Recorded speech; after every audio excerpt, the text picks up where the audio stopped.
ನಾರಾಯಣಂ ನಮಸ್ಕೃತ್ಯ ನರಂ ಚೈವ ನರೋತ್ತಮಂ ದೇವೀಂ ಸರಸ್ವತೀಂ ವ್ಯಾಸಂ ತತೋ ಜಯಮುದೀರಯೇ ವಿಜಾನತಾಂ ಅವಿತ್ತಸ್ಯ ಮಧ್ವಸ್ಯ ಜಗತಿ ಗುರೋಃ ಪೂರ್ವಾಚಾರ್ಯಮಹಿಷ್ಠಾನಾಂ ಇಯಂ ಪ್ರಣತಿಮಾಲಿಕಾ. ಸನತ್ಸು ಜಾತಿಯವನ್ನು ನಾವು ನೋಡ್ತಾ ಇದ್ವಿ.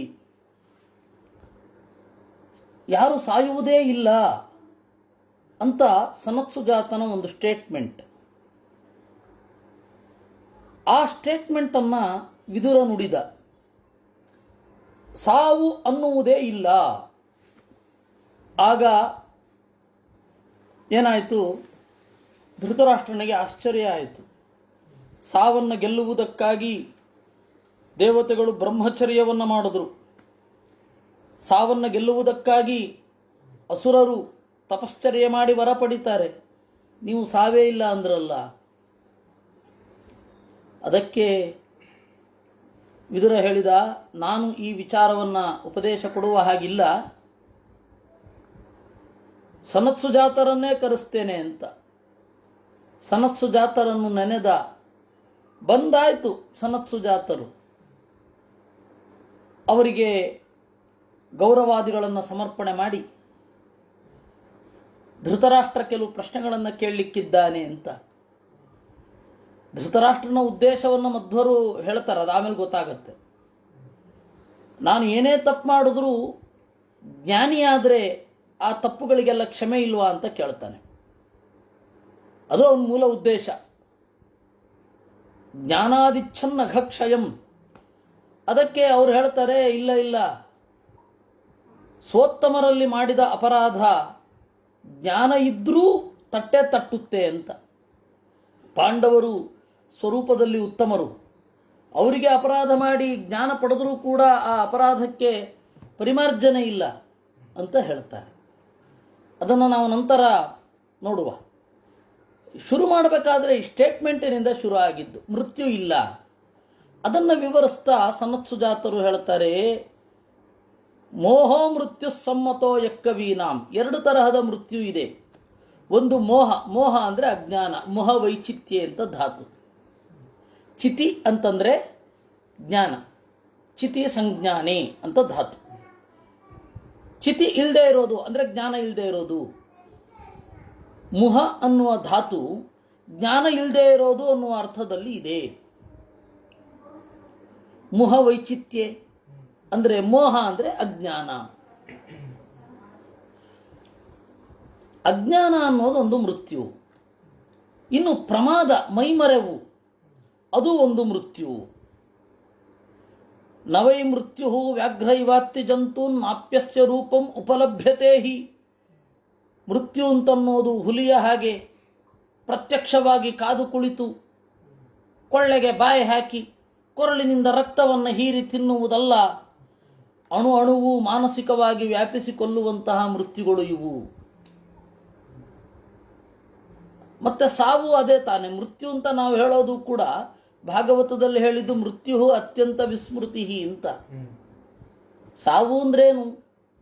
ಹಿರಿದಾದ ಮರೆವು, ಅದೇ ಸಾವು.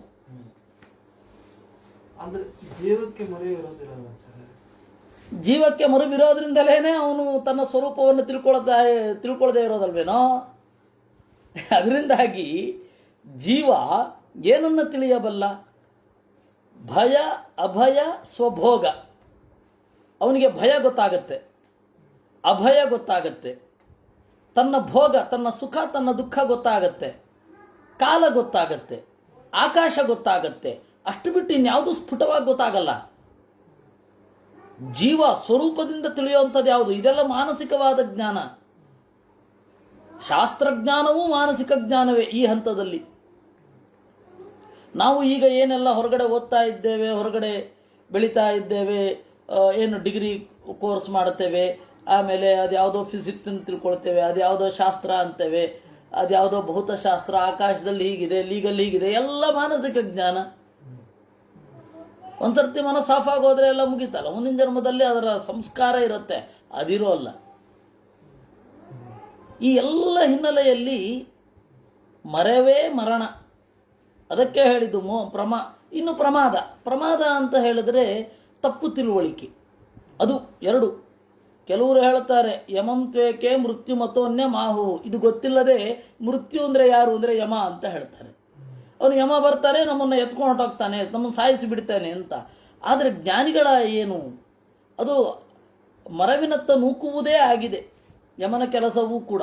ಅದರಿಂದಾಗಿ ಫೈನಲಿ ಮೃತ್ಯು ಅಂತಂದರೆ ಏನು? ಒಂದು ಮೈಮರೆವು, ಇನ್ನೊಂದು ಅರಿವುಗೇಡಿತನ, ಅರಿವಿಲ್ಲದೆ ಇರುವುದು. ಇದು ಇಷ್ಟನ್ನು ನಾವು ಹೋದ ಬಾರಿ ನೋಡಿದ್ವಿ. ಇತಿ ಪೂರ್ವಕಥಾನುವಾದ. ಇಲ್ಲಿಂದ ನಾವು ಮುಂದುವರಿಬೇಕಿದೆ 7ನೇ ಶ್ಲೋಕದಿಂದ. ಆಸ್ಯಾದೇಶ ನಿಸ್ಸರತೆ ನರಾಣಾಂ ಕ್ರೋಧ ಪ್ರಮಾದ ಮೋಹರೂಪಶ್ಚ ಮೃತ್ಯು ಅಹಂಗತೇನೈವ ಚರನ್ ವಿಮಾರ್ಗಾನ್ ನಚಾತ್ಮನೋ ಯೋಗಮುಪೈತಿ ಕಿಂಚಿತ್. ಈ ಸಾವು ಬಹಳ ಭಯಾನಕ. ಯಾಕೆ ಅಂದರೆ ಅನುದಿನದ ಸಾವು.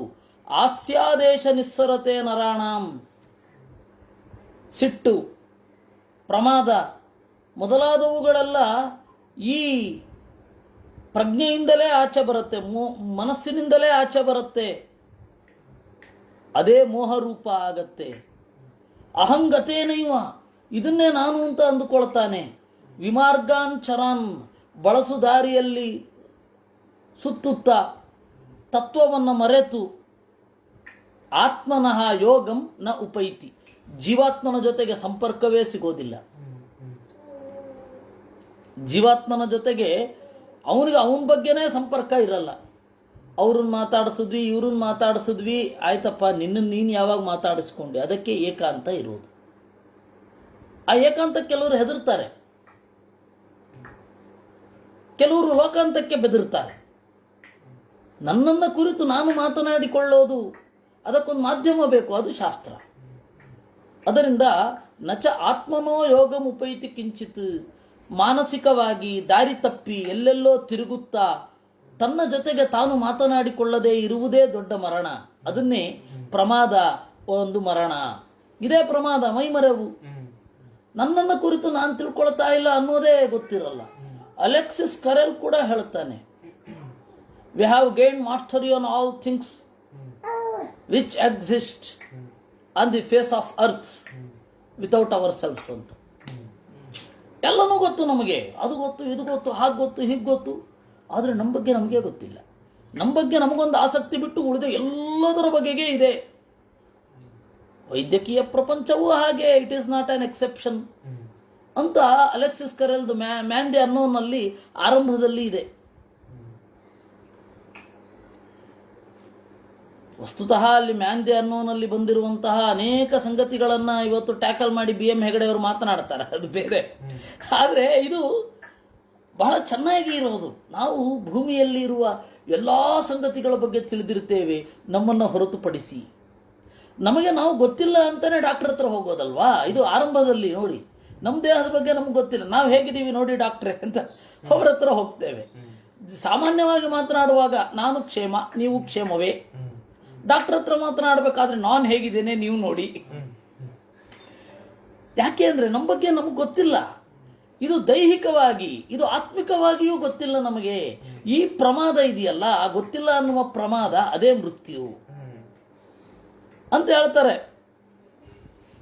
ತೇ ಮೋಹಿತಾಸ್ತದ್ವಚೆ ವರ್ತಮಾನ ಇತಪ್ರೋತಾಸ್ತತ್ರ ಪುನಃ ಪತಂತಿ ತತಸ್ಥಂ ದೇವ ಅನುಪರಿಪ್ಲವಂತೆ ಅತೋ ಮೃತ್ಯುಂ ಮರಣಾದಭ್ಯುಪೈತಿ. ಮೊದಲ ಸಾವು ಅಂತಂದರೆ ತತ್ವವನ್ನು ತಿಳಿಯದೇ ಇರುವುದು ಮೊದಲ ಸಾವು. ಅವರು ಬದುಕಿದ್ರು ಅಂತ ಗೊತ್ತಾಗೋದು ಅಬೆಚುರಿ ನೋಡಿ ಅಲ್ಲ, ಅವರು ಒಳ್ಳೆಯ ಮಾರ್ಗದಲ್ಲಿದ್ದರು ಅನ್ನೋದು ಅವರು ಬದುಕುವುದಕ್ಕೆ ಸೂಚಕ. ಕೆಲವೊಂದು ಸರ್ತಿ ಪೇಪರಲ್ಲಿ ಅಬೆಚುರಿ ಹಾಕಿರ್ತಾರಲ್ಲ, ಆಮೇಲೆ ಗೊತ್ತಾಗತ್ತೆ ಅವ್ರು ಬದುಕಿದ್ರು ಅಂತ. ಅಲ್ಲಿ ತನಕ ನಮಗೆ ಗೊತ್ತೇ ಇರಲ್ಲ ಉಳಿದವರಿಗೆ, ಹಾಗಾಗಿ ಬಿಡತ್ತೆ. ಅದನ್ನು ಬದುಕೋದು ಅಂತ ಅಲ್ಲ ಹೇಳೋದು. ಬದುಕಿದ್ದಾಗ ಸತ್ತದ್ದು ಅಂತಂದರೆ ತತ್ವ ಮಾರ್ಗದ ಕಡೆಗೆ ಇರದೇ ಇರುವುದು, ಮನಸ್ಸನ್ನು ಎಚ್ಚರದಲ್ಲಿ ಇಟ್ಟುಕೊಳ್ಳದೇ ಇರುವುದು ಬದುಕಿರುವಾಗ ಸತ್ತ ಹಾಗೆ. ತೇ ಮೋಹಿತಾ ತದ್ವಚೇ ವರ್ತಮಾನಾ, ಮನಸ್ಸಿನ ವಶದಲ್ಲಿ ಇದ್ದು ಇತಪ್ರೇತಾಹ ಇಲ್ಲಿಂದ ಹೋಗಿ, ಪ್ರೇತ ಅಂದ್ರೆ ಇಲ್ಲಿಂದ ಹೋದವರು ಅಂತ. ಮೋಕ್ಷವನ್ನು ಪ್ರೇತ ಸ್ಥಿತಿ ಅಂತಾನೆ ಅಂತಾರೆ. ಇಲ್ಲಿಂದ ಹೋಗಿದ್ದೆ ಅಲ್ವಾ ಅದು ಕೂಡ. ಪ್ರ ಇತಾಹ ಈ ಇಣ್ಗತ ಅಂತ ಧಾತು. ಇತಾಹ ಅಂದ್ರೆ ಹೋಗೋದು. ಪ್ರೇತ ಅಂತಂದ್ರೆ ಇಲ್ಲಿಂದ ಹೋದವರು, ದೇಹದಿಂದ ಹೋದವರು ಪ್ರೇತರೆ. ಇತಪ್ರೇತ ಇಲ್ಲಿಂದ ಹೋಗಿ ಪುನಃ ಪತಂತಿ ಮತ್ತೆ ಅಲ್ಲೆಲ್ಲಿಗೋ ಬೀಳ್ತಾರೆ. ತತಸ್ಥಂ ದೇವ ಅನುಪರಿಪ್ಲವಂತೆ ಅಲ್ಲಿ ದೇವತೆಗಳು ಇನ್ನಷ್ಟು ಜಿಗಿಯುವಂತೆ ಮಾಡ್ತಾರೆ. ಅಂದ್ರೆ ಬೇರೆ ದೇಹ ಕೊಡ್ತಾ ಹೋಗ್ತಾರೆ. ಅಥೋ ಮೃತ್ಯು ಮರಣಾದ ದ್ವಿಪೈತಿ ಅದರಿಂದಾಗಿ ಈ ಸಾವಿನಿಂದ ಅಂತಿಮವಾಗಿ ಸೇರೋದೆಲ್ಲಿ ಆ ಮರಣವನ್ನ. ಈ ಮರಣದ ಮೂಲಕ ದೇಹತ್ಯಾಗ ಅನ್ನುವ ಮರಣದ ಮೂಲಕ ಅಜ್ಞಾನ ಅನ್ನುವ ಮೃತ್ಯುವನ್ನೇ ಸೇರೋದು. ಫೈನಲಿ ಅಜ್ಞಾನವೇ ಮೃತ್ಯು. ಈ ಅರ್ಥದಲ್ಲಿ ನಾನು ಹೇಳಿದ್ದಪ್ಪ, ಮೃತ್ಯು ಇಲ್ಲ ಅಂದ್ರೆ ಯಾರು ಸಾಯೋದಿಲ್ಲ ಅಂತ ಅರ್ಥ ಅಲ್ಲ. ಸಾಯೋದ್ರಲ್ಲಿ ಹಲವಾರು ತರಹ ಇದೆ, ಅಜ್ಞಾನವೇ ದೊಡ್ಡ ಸಾವು ಅಂತ ಹೇಳಿದ್ದು. ಕರ್ಮೋದಯೇ ಕರ್ಮ ಫಲಾನುರಾಗಾ ತತ್ರಾನುಯಾಂತಿ ನತರಂತಿ ಮೃತ್ಯುಂ ಸದರ್ಥಯೋಗ ಅನವಗಮಾತ್ ಸಮಂತಾತ್ ಪ್ರವರ್ತತೆ ಭೋಗಯೋಗೇನ ದೇಹಿ. ನೋಡಿ, ಅದಕ್ಕೆ ಆ ಪ್ರಮಾದದ ಬಗ್ಗೆ ನಾನು ವಿವರಿಸ್ತೇನೆ ಅಂತಾರೆ ಸನತ್ ಸುಜಾತರು. ಕರ್ಮೋದಯೇ ಕರ್ಮ ಉಂಟಾಗ್ತಾ ಇರುತ್ತೆ. ಅದು ನಮ್ಮಿಂದ ಆಗ್ತಾ ಇದೆಯೋ ನಮ್ಮಿಂದ ಯಾರೋ ಮಾಡಿಸ್ತಾ ಇದ್ದಾರೋ ಗೊತ್ತಿಲ್ಲ. ಆದರೆ ಕರ್ಮದ ಫಲದ ಅಪೇಕ್ಷೆ ನಮಗೇ ಇರುತ್ತೆ. ನಮ್ಮಪ್ಪ ನನಗೆ ಸಂಧ್ಯಾವಂದನೆ ಮಾಡಿಸ್ತಾ ಇರಬಹುದು, ನಮ್ಮಪ್ಪ ಹೇಳಿ ನೀನು ಪೂಜೆ ಮಾಡು ಅಂತ ಹೇಳಿ ಮಾಡಿಸ್ತಾ ಇರಬಹುದು, ನಮ್ಮ ಗುರುಗಳೇ ನೀನು ದಿವಸ ಪೂಜೆ ಮಾಡದೆ ಹೋದರೆ ಸರಿಯಾಗೋದಿಲ್ಲ ಅಂತ ಹೇಳಿ ಬೆದರಿಸಿ ಪೂಜೆ ಮಾಡಿಸ್ತಾ ಇರಬಹುದು. ಆದರೆ ಕರ್ಮಫಲ ನನಗೆ ಬೇಕು ಅಂತಿರುತ್ತೆ, ಅವ್ರಿಗೆ ಸಿಗಬೇಕು ಅಂತ ನಾನು ಅಂದ್ಕೊಳ್ಳಲ್ಲ. ಇದು ಬಹಳ ವಿಚಿತ್ರ. ಕರ್ಮೋದಯೇ ಕರ್ಮ ಫಲಾನುರಾಗಾಹ ತತ್ರ ಅನುಯಾಂತಿ ಅವರು ಸುಲಭವಾಗಿ ಇದಕ್ಕೆ ಬೀಳ್ತಾರೆ.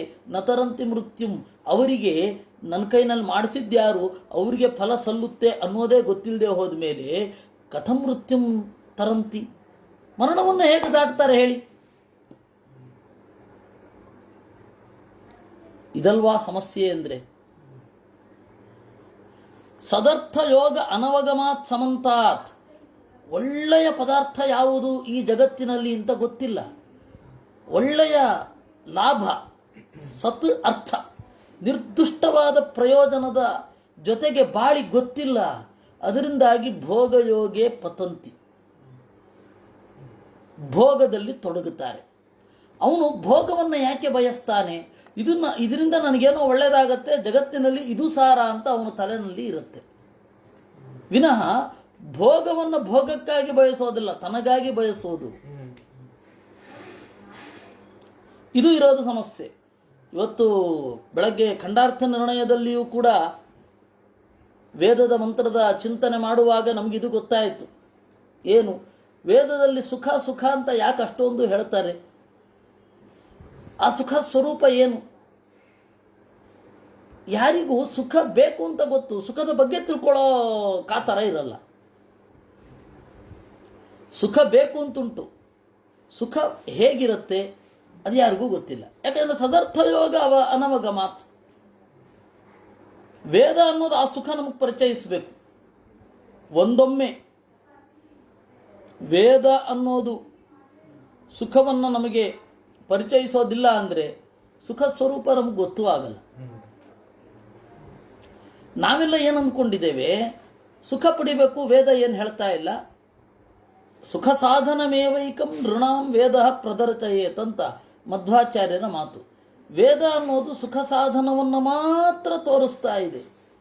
ಆದರೆ ಆ ವೇದಕ್ಕೇನೆ ಬೇರೆ ಅರ್ಥ ಹಚ್ಚಿಬಿಟ್ರು ಎಲ್ಲರೂ. ವೇದ ಅನ್ನೋದು ಕ್ರಿಯೆ ಮಾತ್ರ ಹೇಳುತ್ತೆ, ವೇದ ಅನ್ನೋದೇನು ಹೇಳ್ತಾ ಕ್ರಿಯೆ ಹೇಳ್ತಾ ಇದೆ.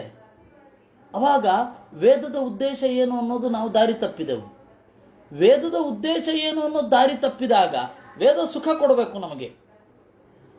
ವೇದದ ಉದ್ದೇಶ ಕರ್ಮ ಅಂತಂದ್ರು ಕೆಲವರು, ಯಾಗ ಮಾಡಬೇಕು ಅಂತಂದ್ರು ಕೆಲವರು, ಇಷ್ಟಾಪೂರ್ತಗಳೇ ವೇದದ ವಿಷಯ ಅಂತಂದ್ರು. ಇಷ್ಟ ಅಂತಂದರೆ ಯಾಗಾದಿಗಳು, ಆಪೂರ್ತ ಅಂದರೆ ಕೆರೆ ಕಟ್ಟೆ ಕಟ್ಟಿಸೋದು, ಬಾವಿ ತೋಡಿಸೋದು, ಮರಗಳನ್ನು ನೆಡೆಸೋದು, ಇವುಗಳೆಲ್ಲ ಇದೇ ಪರಮ ಅಂತ ಕೆಲವರು ಅಂದುಕೊಂಡ್ರು.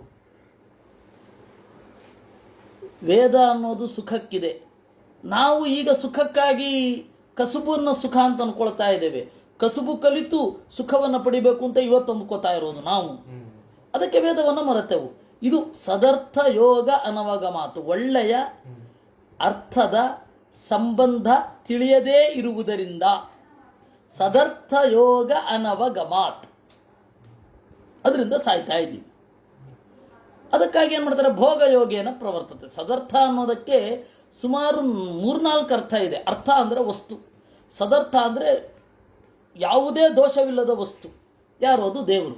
ದೇವರ ಜೊತೆಗಿನ ಯೋಗ ಸಂಬಂಧ ಅದು ತಿಳಿಯದೇ ಇರುವುದರಿಂದ ಭೋಗಯೋಗೇನ ಪ್ರವರ್ತತೆ, ಭೋಗದಲ್ಲಿ ತೊಡಗಿದ್ದಾನೆ. ಸದರ್ಥ ವೇದದ ಒಳ್ಳೆಯ ಅರ್ಥ ಅದರ ಜೊತೆಗಿರದೇ ಇರುವುದರಿಂದ, ವೇದದ ಒಳ್ಳೆಯ ಅರ್ಥ ತಿಳಿಯದೇ ಇರುವುದರಿಂದ ಭೋಗಯೋಗದಲ್ಲಿ ಪ್ರವೃತ್ತನಾಗಿದ್ದಾನೆ. ಸದರ್ಥ ಆತ್ಮದ ಸುಖ ಅದನ್ನು ತಿಳಿಯದೇ ಇರುವುದರಿಂದ ಹೊರಗಡೆಯ ಭೋಗದಲ್ಲಿ ತೊಡಗಿದ್ದಾನೆ. ಹೀಗೆ 3 ಅರ್ಥ ಇದೆ. ಸ್ವಲ್ಪ ಪ್ರಯತ್ನ ಪಟ್ಟರೆ 10 ಅರ್ಥ ಇದಕ್ಕೆ ನಾನು ಹೇಳಬಲ್ಲೆ. ಆದರೆ ಅದು ಸಹಜವಾಗಿರಬೇಕು ಅಂತ, ಮಾಡಲಿಕ್ಕಾಗಲ್ಲ ಅಂತಲ್ಲ. ಬಹಳ ಅರ್ಥ ಹೇಳೋದು ಹೌದು, ಆದರೆ ಯಾಕೆ ಹೇಳಬೇಕು? 2-3 ಅರ್ಥ ಹೇಳಬೇಕು. ಅದು ತಲೆಯಲ್ಲಿ ನಿಂತು ಹೃದಯದಲ್ಲಿ ಇಳಿಬೇಕು. ಬಹಳ ಅರ್ಥಗಳನ್ನು ಹೇಳೋದು ಯಾವಾಗ ಗೊತ್ತಾ? ಅದು ಬೇರೆ ಬೇರೆ ಆಯಾಮಗಳನ್ನು. ನಾನು ಹೇಳೋದೇನು ಅಂದರೆ, ಮೊದಲು ಒಂದು ಅರ್ಥ ಹೇಳ್ತಾ ಹೋಗಬೇಕು ಶ್ಲೋಕಗಳಿಗೆ, ಆಮೇಲೆ ನಂತರ ನಮ್ಮ ಭೇಟಿ ಎಲ್ಲೋ ಹೋಗುವಾಗ ಜೊತೆಗೆ, ಎಲ್ಲೋ ಉಣ್ಣುವಾಗ ಜೊತೆಗೆ, ಉಣ್ಣುವಾಗ ಜೊತೆಗೆ, ತಿರುಗುವಾಗ ಜೊತೆಗೆ, ಏನನ್ನಾದರೂ ಪಾನೀಯವನ್ನು ಕುಡಿಯುವಾಗ ಶಾಸ್ತ್ರದ ಬೇರೆ ಬೇರೆ ಆಯಾಮಗಳನ್ನು ಚರ್ಚೆ ಮಾಡ್ತಾ ಇರಬೇಕು. ಅದು ಉಳಿಯುತ್ತೆ ತಲೆನಲ್ಲಿ, ಹೀಗೆ ಹೇಳಿದ್ರು ಅಂತ. ಇಲ್ಲ, ಒಂದು ಉಪನ್ಯಾಸ ಕೂತೆ 10 ಅರ್ಥ ಪಟ ಅಂತ ಹೇಳಿದೆ, 100 ಅರ್ಥ ಆದಮೇಲೆ ಒಂದು ಪಟಾಕಿ ಹೊಡೀರಿ ಅಂತ ಇಲ್ಲಿ ವೆಂಕಟೇಶನಿಗೆ ಹೇಳಿದೆ. ಏನು ಪ್ರಯೋಜನ ಇಲ್ಲ, ಅದು ಎಂಥದ್ದು ಪ್ರಯೋಜನ ಇಲ್ಲ. ಅಲ್ಲಿ ತನಕ ಬಿಟ್ಟದ್ದು ಬಾಯಿ ಪಟಾಕಿಯೇ ಆಗತ್ತೆ. ಸದರ್ಥ ಯೋಗ ಅನವಗಮಾತ್ ಸಮಂತಾತ್ ಪ್ರವರ್ತತೆ ಭೋಗಯೋಗೇನ ಯೋಗಿ. ಅದೇ ಪ್ರಾಬ್ಲಮ್. ಒಳ್ಳೆಯ ಅರ್ಥ ತಿಳಿಯದೇ ಇರುವುದರಿಂದ ಭೋಗದಲ್ಲಿ ತೊಡಗಿಬಿಡ್ತಾನೆ. ತದ್ವೈ ಮಹಾಮೋಹನಮಿಂದ್ರಿಯಾಣಾಂ ಮಿಥ್ಯಾರ್ಥ ಯೋಗೇಶ್ಚ ಗತಿರ್ಹಿ ನಿತ್ಯ ಮಿಥ್ಯಾರ್ಥ ಯೋಗ ಅಭಿಹತಾಂತರಾತ್ಮ ಸ್ಮರನ್ನುಪಾಸ್ತೆ ವಿಷಯಾನ್ ಸಮಸ್ತಾನ್. ಅದು ಇಂದ್ರಿಯಗಳಿಗೆ ಕವಿಯಿಸುವ ಮಂಕು. ಇಂದ್ರಿಯಗಳಿಗೆ ಮಂಕು ಕವಿಯುತ್ತೆ. ತದ್ವೈ ಮಹಾಮೋಹನಂ ಇಂದ್ರಿಯಾಣಾಂ. ಇಂದ್ರಿಯಗಳು ಮಂಕು ಮುಸುಕುವಂತೆ ಆಗ್ತದೆ. ಮಿಥ್ಯಾರ್ಥ ಯೋಗೆ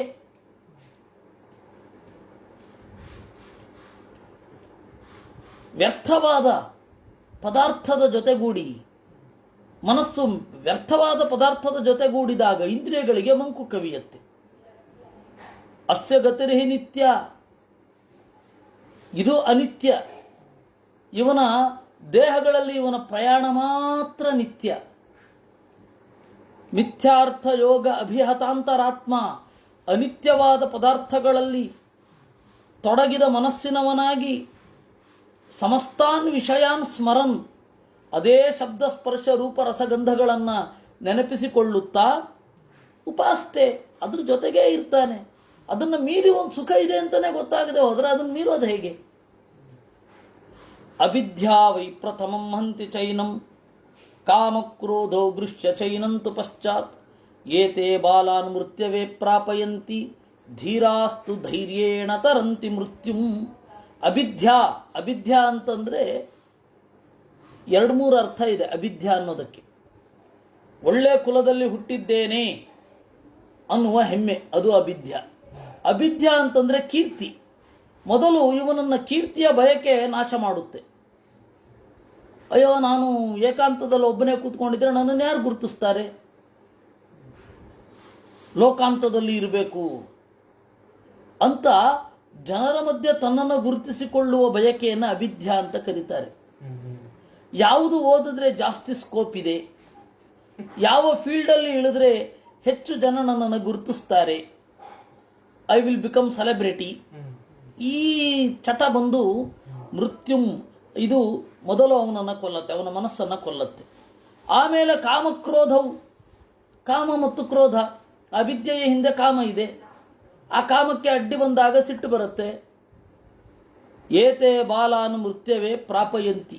ಈ ಮೂರು ಕೀರ್ತಿಯ ಉತ್ಕಟವಾದ ಬಯಕೆ, ಕಾಮ, ಕ್ರೋಧ, ಇದು ಬಾಲಕರನ್ನ ಅಂದರೆ ಪ್ರಜ್ಞಾಬಲವಿರದವರನ್ನ, ಬಾಲಕರನ್ನ ಬಾಲ ಅಂತ ಯಾಕೆ ಕರೆಯೋದು? ಆ ಬಲ, ಬಲ ಇಲ್ಲದೆ ಇರೋದು. ಆ ಅನ್ನೋದು ಬಕಾರ ಆದ್ಮೇಲೆ ಬಂತು, ಬಾಲ ಅಂತ ಆಯ್ತು. ಬಾಲಕರು ಅವರಿಗೆ ಬಲ ಇಲ್ವಾ? ಇದೆ. ಯಾಕೆಂದರೆ ಭೂಮಿಗೆ ಅವರು ಅತ್ಯಂತ ಹತ್ತಿರದಲ್ಲಿರ್ತಾರೆ, ಹೆಚ್ಚು ಬಿದ್ದರೆ ಪೆಟ್ಟಾಗೋದಿಲ್ಲ. ಆಮೇಲೆ ಅವರು ಬಾಲಾನಾಂ ರೋದನಂ ಬಲಂ ಅನ್ನೋದಕ್ಕೆ ವೈದ್ಯಶಾಸ್ತ್ರದ ಒಂದು ಅರ್ಥ ಉಂಟು. ಬಾಲಕರಿಗೆ ಅಳೋ ಮೂಲಕವೇ ಎದೆ ಗಟ್ಟಿಯಾಗೋದು, ಎದೆಗೂಡು ಗಟ್ಟಿಯಾಗೋದು, ಶ್ವಾಸಕೋಶ ಬೆಳೆಯೋದೆಲ್ಲ ಅಳೋದು ಇತ್ಯಾದಿಗಳಿಂದಲೇ. ಅದರಿಂದಾಗಿ ಅವರನ್ನು ಅಬಲ ಅಂತ ಕರೆಯದೆ ಬಾಲ ಅಂತ ಕರೆದು. ಇದು ನಾನು ಹೇಳೋ ಅರ್ಥ ಅಲ್ಲ, ತ್ರಿಕಾಂಡ ಶೇಷ ಅಂತ ಹೇಳಿ ಅಮರಕೋಶದ ಪರಿಶಿಷ್ಟ ಅಲ್ಲಿ ಇರೋದು. ಇಲ್ಲಿ ಬಾಲ ಅಂದರೆ ಯಾವುದು? ಪ್ರಜ್ಞಾಬಲ ಇರೋದವರು. ಈ ಬಾಲಕರಿಗೆ ಬಾಲ ಅಂತ ಕರೆಯೋದು, ನಮ್ಮ ಕಣ್ಣು ಮುಂದಿನ ಬಾಲಕರಿಗೆ ಬಾಲ ಅಂತ ಕರೆಯೋದು ಹೀಗೆ. ಅವ್ರಿಗೆ ಬಲ ಇದೆ ಅಂತನೂ ಹೇಳಿಕ್ ಬರಲ್ಲ, ಇಲ್ಲ ಅಂತನೂ ಹೇಳಿಕ್ ಬರಲ್ಲ. ಇಲ್ಲಿ ಕರೆಯೋದು ಬಾಲ ಅಂತ ಹೇಳಿದ್ರೆ ಪ್ರಜ್ಞಾಬಲವಿರದವರು. ಈ ಪ್ರಜ್ಞಾಬಲವಿರದವರು ಏನು ಮಾಡ್ತಾರೆ? ಬೇಗ ಮೃತ್ಯುವಿನ ಕಡೆಗೆ ಸಾಗುತ್ತಾರೆ. ಮೊದಲು ಅಜ್ಞಾನ, ಆಮೇಲೆ ದೇಹ ಬಿಟ್ಟು ಪರಮಾಜ್ಞಾನ. ಆದರೆ ಧೀರಾಹ, ಬುದ್ಧಿಯಲ್ಲಿ ರತರಾದವರು ಧೀರರು. ಧೀ ಅಂತಂದ್ರೆ ಪ್ರಜ್ಞಾ, ಧಿಯಾಂ ರತಾಹ, ಪ್ರಜ್ಞೆಯಲ್ಲಿ ರತರಾದವರು. ನನಗೆ ಪ್ರಜ್ಞೆ ಬೇಕು ಅಂತ ಪ್ರಜ್ಞೆಯ ಬಯಕೆ ಯಾರಿಗಿರುತ್ತೆ? ಅವರು ಮೃತ್ಯುಂ ತರಂತಿ, ಈ ಮೃತ್ಯುವನ್ನು ದಾಟ್ತಾರೆ. ಯೇ ವಿದ್ಯಾಯನ್ ಉತ್ಪತಿಷ್ಣು ನಿಹನ್ಯಾತ್ ಅನಾದರೇಣ ಅಪ್ರತಿಬುದ್ಧ್ಯಮಾನಃ ಸವೈ ಮೃತ್ಯುಂ ಮೃತ್ಯುರಿವಾತ್ತಿ ಭೂತ್ವಾ ಏವಂ ವಿದ್ವಾನ್ ಯೋಭಿ ಹಂತೀಹ ಕಾಮಾನ್. ಯಹ ಅಭಿಧ್ಯಾಯನ್ ಉತ್ಪತಿಷ್ಣು ನಿಹನ್ಯಾತ್, ಯಾರೋ ಒಬ್ಬ ಬಲೆಯನ್ನು ಹಿಡಿದು ಕಾಯ್ತಾ ಇರ್ತಾನೆ, ನೀರಿನಿಂದ ಹೊರ ಜಿಗಿಯುವ ಅಥವಾ ತಾನು ಸಿಕ್ಕಿದ ಮೊದಲನೆಯ ಬಲೆಯಿಂದ ಹೊರಜಿಗಿಯುವ ಮೀನುಗಳನ್ನೋ ಮೃಗಗಳನ್ನೋ ಹಿಡಿತಾನೆ. ಹಾಗೆ ಆ ಮೃತ್ಯುವನ್ನೇ ಮೃತ್ಯುವಿನ ಹಾಗೆ ಇವನು ತಿಂತಾನೆ. ಯಾರು? ತನ್ನ ಕಾಮವನ್ನು ವಿಮರ್ಶೆ ಮಾಡ್ಕೋತಾ ಇರ್ತಾನೆ ಪದೇ ಪದೇ. ನನ್ನ ಈ ಬಯಕೆ ಸರಿಯಾ? ನನ್ನ ಈ ಬಯಕೆ ಯೋಗ್ಯವಾ ಅಂತ ತನ್ನ ಬಯಕೆಯನ್ನೇ ಪರಿಶೀಲಿಸ್ಕೋತಾ ಇರ್ತಾನೆ. ನಾನು ಈ ಕೆಲಸ ಮಾಡ್ತಾ ಇದ್ದೇನೆ, ಈ ಬಯಕೆಯ ಉದ್ದೇಶ ಏನು? ಈ ಬಯಕೆಯ ಗತಿ ಏನು? ಈ ಬಯಕೆಯ ನಡೆ ಏನು? ಈ ಬಯಕೆಯ ಲಾಭ ಏನು, ನಷ್ಟ ಏನು? ಇದನ್ನು ಕಂಡವ ಮೃತ್ಯುವನ್ನೇ ಅಂದರೆ ಅಜ್ಞಾನವನ್ನೇ ಮೃತ್ಯುವಿನ ಹಾಗೆ ಆವರಿಸಿಕೊಳ್ಳುತ್ತಾನೆ. ಕಾಮಾನುಸಾರಿ ಪುರುಷಃ ಕಾಮಾನ್ ಅನುವಿನಶ್ಯತಿ ಕಾಮಾನ್ ವಿದಸ್ಯ ಧುನುತೆ ಯತ್ಕಿಂಚಿತ್ ಪುರುಷೋ ರಜಃ. ಕುತ್ಸಿತ ಮಾ ಯಸ್ಯ ಸ ಕಾಮಃ ಅಂತ. ಕಾಮ ಅಂತ ಹೇಳಿದ್ರೆ ಎರಡರ್ಥ ಉಂಟು, ಒಳ್ಳೆಯದ್ದು ಮತ್ತು ಕೆಟ್ಟದ್ದು ಅಂತ. ಮಧ್ವಾಚಾರ್ಯರು ಹೀಗೆ ಅರ್ಥ ಮಾಡಿದಾಗ ಬಹಳ ಜನರಿಗೆ ಅರ್ಥ ಆಗಲಿಲ್ಲ. ಮಧ್ವಾಚಾರ್ಯ ಯಾಕೆ ಹೀಗೆ ಅರ್ಥ ಮಾಡ್ತಾರೆ? ಕಾಮ ಅಂದರೆ ಒಳ್ಳೆ ಕಾಮ ಅಂತೆಲ್ಲುಂಟು, ಕಾಮ ಅಂದರೆ ಕೆಟ್ಟ ಕಾಮ ಅಂತ ಎಲ್ಲುಂಟು. ಕಾಮ ಅನ್ನೋ ಶಬ್ದ ಮಾತ್ರ ಇದೆ, ದುಷ್ಕಾಮ ಸುಕಾಮ ಅಂತ ಅಲ್ಲುಂಟ ಅಂತ. ಆದರೆ ಸ್ವಲ್ಪ ನಿರ್ವಚನದ ಹಿಂದೆ ಬಿದ್ದರೆ ಗೊತ್ತಾಗತ್ತೆ. ಮಾ ಅಂದರೆ ಜ್ಞಾನ. ಯಾವ ಬಯಕೆಯ ಹಿಂದೆ ಅಜ್ಞಾನ ಇರ್ತದೋ ಅದು ಕಾಮ.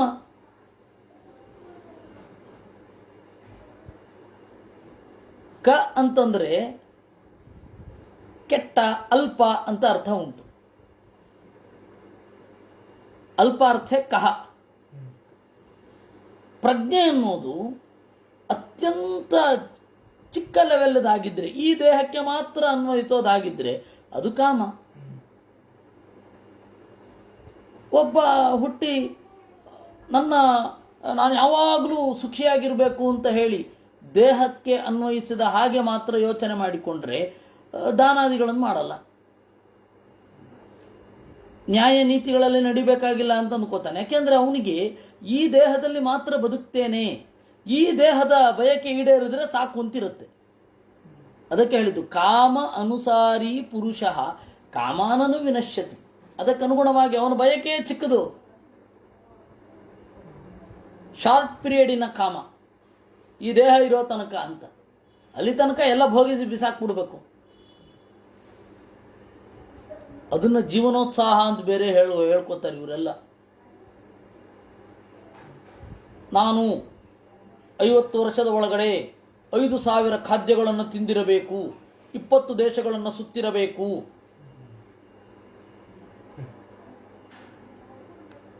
ಇದೆಲ್ಲ ನಿಮ್ಮನ್ನು ಜೀವನೋತ್ಸಾಹ ಇದೆ ಅಂತ ಹೇಳಿ ಪರಿಗಣಿಸುವಂಥದ್ದು ಅಂತಾರೆ.